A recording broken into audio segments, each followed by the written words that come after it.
Hi madam. Hi మా. Madam, పునర్జన్మలు అసలు ఉంటాయా? అంటే జన్మలు ఉంటాయని తెలుసు కానీ పునర్జన్మ కూడా ఉంటుందా? అంటే ఇంతకు ముందు జన్మించిన వాళ్ళు మళ్ళీ 7 జన్మలు ఎత్తుతారు అంటారు. అది నిజంగా 7 జన్మలు పుడతారా మేడం? డెఫినెట్‌గా. ఓకే. జన్మ ఉన్నది అంటే పునర్జన్మ ఉన్నట్టే. ఓకే. అయితే ఇది మీరు చెప్పిందో, నేను చెప్పిందో కాదు. మనకి భారతీయ తత్వశాస్త్రము, దీంతో పాటు భగవద్గీత, వేదాలు, ఉపనిషత్తులు, తర్వాత పురాణాలు, ఈవెన్ జ్యోతిష శాస్త్రం కూడా మనకి పునర్జన్మలు ఉన్నాయి అని చెప్పడం జరిగింది. అయితే దీంతో పాటు మనమే కాదు, బౌద్ధులు, జైనులు, సిక్కులు కూడా ఈ యొక్క పునర్జన్మ సంప్రదాయాన్ని వాళ్ళు నమ్ముతారు. ఓకే. అయితే ఈ పునర్జన్మ ఎలా కలుగుతుంది అనే దాంట్లో మనమే కాకుండా విదేశీయులు కూడా దీని మీద రీసెర్చ్ చేశారు. ఓకే. రీసెర్చ్ చేసి ఎస్, పునర్జన్మ అనేది ఉన్నది. ఎందుకు పునర్జన్మ ఉన్నది అంటే కనుక అంటే ఇది 3 రకాలుగా చెప్తాను నేను. వేదాంత పరంగా అంటే తత్వశాస్త్ర ప్రకారంగాను, జ్యోతిష శాస్త్ర ప్రకారంగాను, మిగిలిన మతాలు అంటే జైన, బుద్ధ, సిక్కు ఇలాగా వీళ్ళ పరంగా కూడా నేను విశ్లేషణ ఇస్తాను. అయితే ముందుగా భగవద్గీతలో కృష్ణుడు ఏం చెప్పాడంటే, జాతస్య హి ధ్రువో మృత్యు ధ్రువం జన్మ మృతస్య చ, అంటే జననం పొందిన ప్రతి ఒక్కళ్ళు మరణం పొందుతారు. ఎవరైతే పుట్టుతారో వాళ్ళు చనిపోతారు. ఆ చనిపోయిన వాళ్ళు మళ్ళా తిరిగి పుడతారుగా. అంటే ఇట్స్ ఎ సైకిల్ అన్నమాట.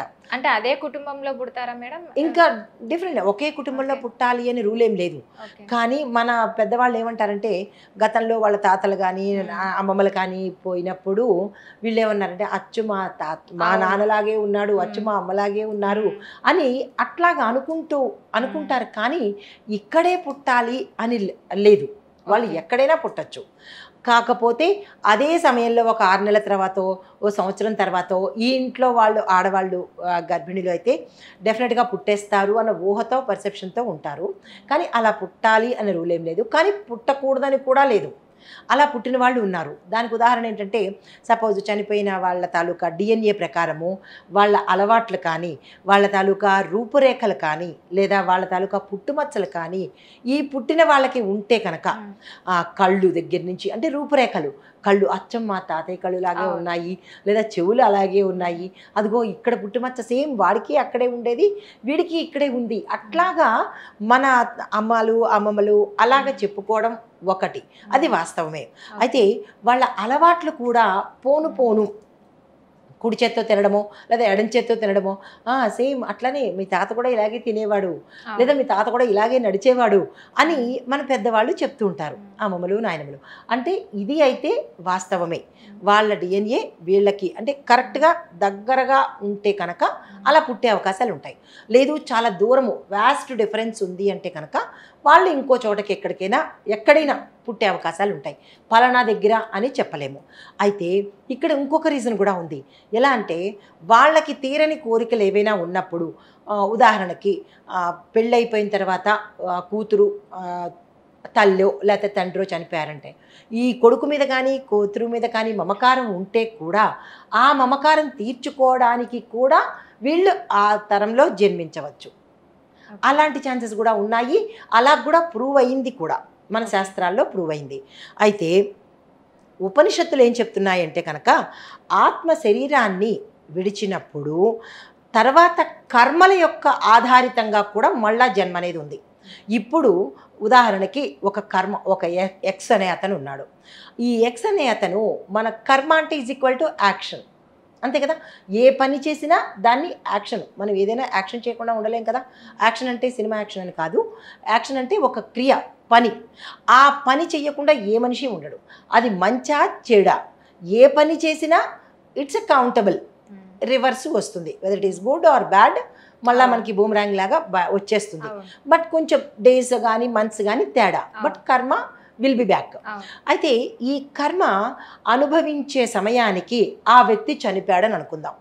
చెడు కర్మ చేశాడు, బాగా చెడ్డ, అందరినీ హింస పెట్టో లేదా చంపేసో లేకపోతే ఏదో రకంగా చేసి అతను ఆ కర్మని ఈ జన్మలో అనుభవించడానికి ఆయుష్ లేకపోతే మళ్ళా ఏం చేయాలి? ఆ బ్యాలెన్స్ని మళ్ళా అవును. తీసుకోవాలిగా. అవును. మళ్ళా తీసుకోవాలి అంటే అతను ఎక్కడ పుట్టినా కానీ ఈ బ్యాలెన్స్తోనే పుడతాడు. అంటే మళ్ళా పునర్జన్మ ఉన్నట్టే కదా. పునర్ అంటే మళ్ళీ తిరిగి అని అర్థము. ఈ వ్యక్తి ఇంకొక రూపంలో పుట్టి ఈ కర్మను తప్పకుండా తీసుకుంటాడు. అంటే పునర్జన్మ ఉన్నది.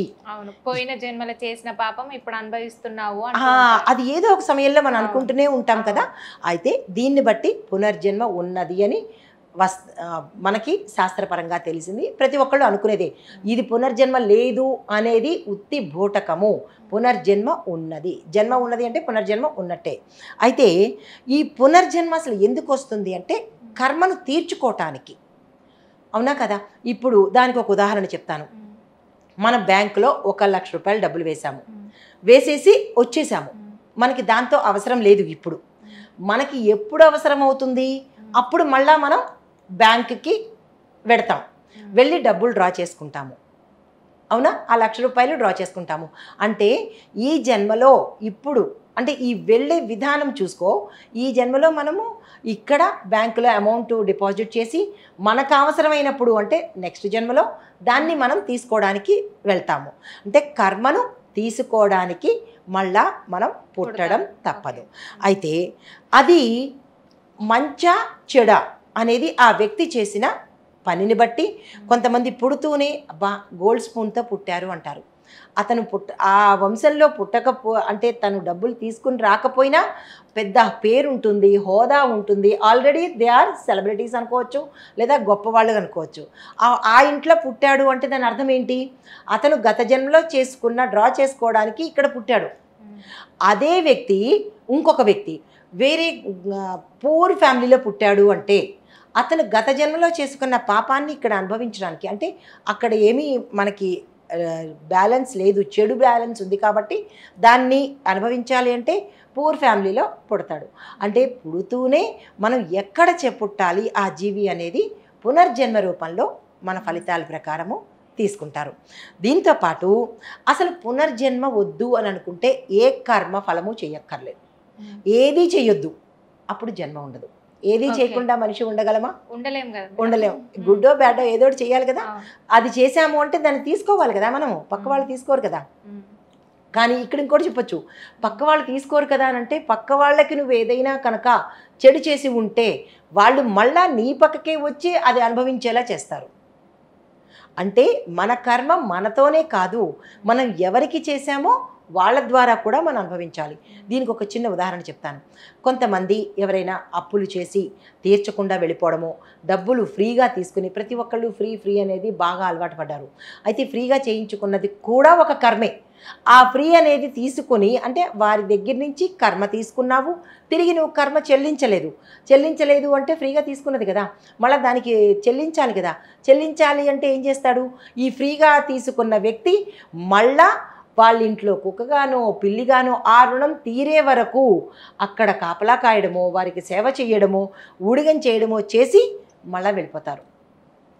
దీనికి మనకి నిత్య జీవితంలో కూడా చాలా తెలిసే ఉంటుంది.